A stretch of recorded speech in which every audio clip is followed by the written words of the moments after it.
Hello everyone. We're going to be talking a bit about last week and this week, so let's begin.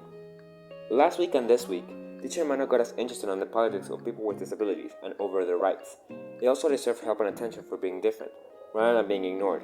We conducted a small investigation about what rights people with disabilities have, and we also watched a movie called I Am Sam, about a man with autism that has the IQ of a 7-year-old, which suffers from the fact that his daughter was taken away from him, because the daughter is limiting herself in school since she doesn't want to be smarter than her dad.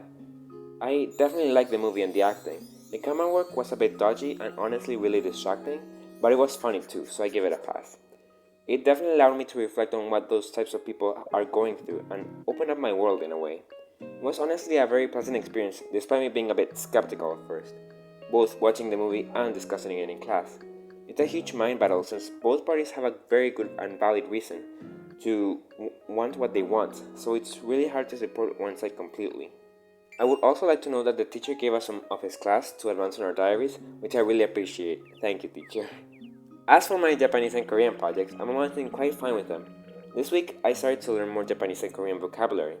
The Japanese words I learned this week were related to food and food related expressions like describing flavor or saying you're hungry. Meanwhile, my Korean vocabulary is just the basics like introducing yourself, thanks, etc. These projects definitely allow me to feel productive, and the languages are also fun to learn. It's very interesting to notice all the similarities Korean and Japanese have, and I'm sure with enough practice I'll be able to pick them up in no time. That's pretty much what happened this week. So then, I'll see you all later.